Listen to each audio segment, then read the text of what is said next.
com o advogado criminalista, o Adib Abdoni. Boa tarde, doutor Adib. O que a defesa do jogador Robinho pretende demonstrar aí com esse pedido agora, com esse recém-pedido? O que ele pretende demonstrar para o governo italiano?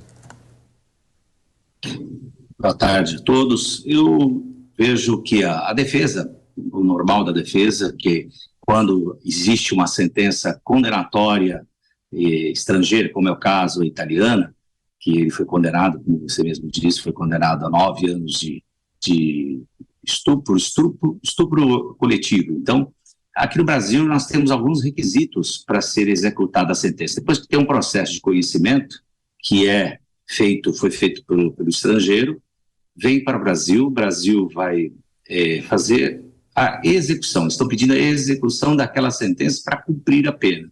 Ocorre que tem alguns requisitos aqui no Brasil, por exemplo, como alguns detalhes que, por exemplo, a sentença ela deve vir traduzida por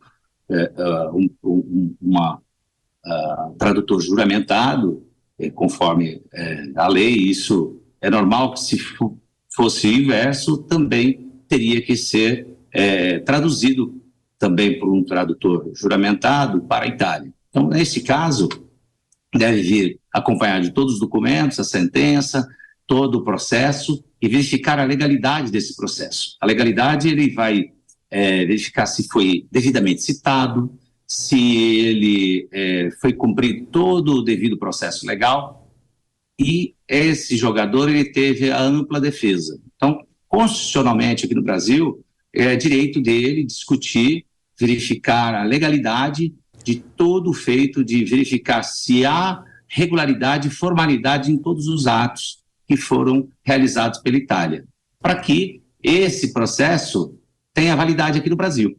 Então, é normal que a própria defesa alegue dentro do regulamento interno do tribunal todos os requisitos necessários para que possa até exercer a amplitude que está na Constituição. Isso Agora, doutor, não é nada... Deixa eu entendo só que não há nenhum tipo de saída jurídica para atravancar o processo. Isso faz parte mesmo do procedimento. Deixa eu só repetir uma informação que eu dei logo no começo dessa entrevista. A justiça italiana, ela pede ao governo brasileiro que Robinho cumpra a pena no Brasil, imediatamente, já que ele não pode ser extraditado, e não pode ser extraditado porque a Constituição Federal e a Lei de Imigração proíbem a extradição do brasileiro. Mas a gente pode esperar que em breve, a curto, médio prazo, o Robinho pode ser preso? Nós podemos dizer que, se tiver dentro da regularidade de todos os procedimentos que foram realizados e é compatibilizado ainda, inclusive, a legislação, a forma que foi conduzida, a forma que foi feito o processo, porque o processo, se ele precisa ter toda uma regularidade, ele precisa ter um rito, seguir um rito, e esse rito, se não foi por algum motivo, como aqui no Brasil acontece, muitos processos são anulados. Então, há a possibilidade dele ser preso? Sim, há a possibilidade, e há a possibilidade ainda, inclusive, de ser anulado todo o processo e não ser executado, porque não cumpriu as regularidades do processo, que é a formalidade, o rito processual. Então, esse rito processual é muito importante ter cumprido aí a Itália, dentro de todos os limites, dentro da Constituição Federal brasileira. Se houve qualquer omissão ou ação que não tenha regularidade, não tem como validar isso daí, não tem como cumprir essa sentença condenatória fora do país. Agora, deixa eu ressaltar também que os advogados afirmaram que o crime de estupro teria sido praticado por um grupo de 5 pessoas ligadas ao Robinho, mas, segundo a defesa, a acusação somente recaiu sobre o jogador e mais uma outra pessoa. A defesa acrescentou que, mesmo diante da negativa do atleta sobre a autoria do crime, deu-se prevalência à palavra da vítima. Doutor Adib, para onde vai esse caso na sua avaliação? minha avaliação, existe aí um holofote maior, porque ele é uma pessoa pública, ele é uma pessoa que é de destaque, então querem demonstrar algo eficaz sem dar efetividade, porque as pessoas que não têm, não é uma figura pública, estavam envolvidas no assunto, se é um estupro coletivo, ele tem um agravante, existe uma agravante, essas pessoas devem também responder pelos mesmos atos. Se for realmente demonstrada e se foi realmente aí comprovada que existe a participação e a coparticipação das pessoas que estavam envolvidas.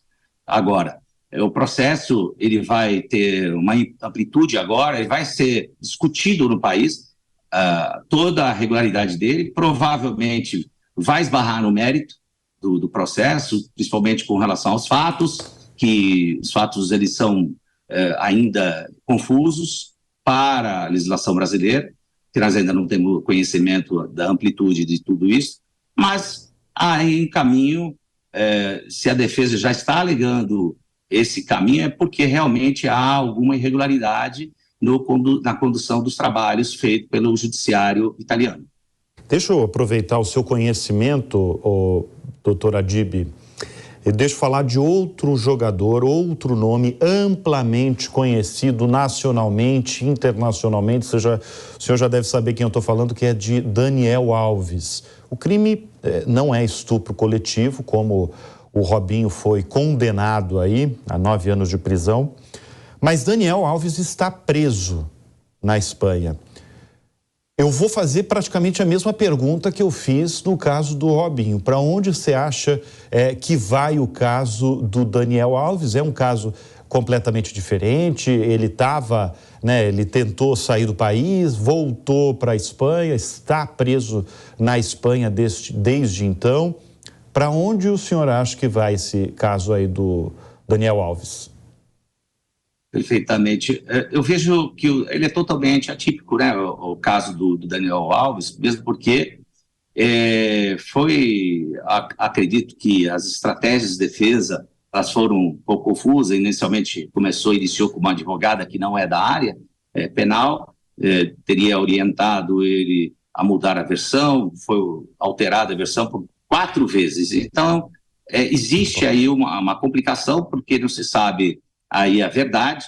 Era melhor ele ter se calado ou ficado em silêncio, que seria melhor do que alegar, fazer 3, 4 observações ou ainda alegações diferentes das condutas. Então, entendo aí que do Daniel Alves, por ele estar preso já pela justiça espanhola, ele ainda permanecerá lá até a instrução do processo, porque o processo ainda provavelmente ainda está na fase investigativa, ainda não teve a denúncia do Ministério Público, mas entendo que o Daniel Alves, a verdade, se ele conseguir buscar a verdade, buscar todos os fatos, demonstrar que não houve o dolo, ou seja, a intenção dele de praticar aquele ato, ele provavelmente vai conseguir aí amenizar a situação dele, pode até acontecer de ser absolvido, porque a prisão na realidade, para que não sejam destruídas as provas, para a preservação das condições das investigações e para tudo que não seja atingido a investigação, para que seja amplamente feita sem qualquer interferência dele.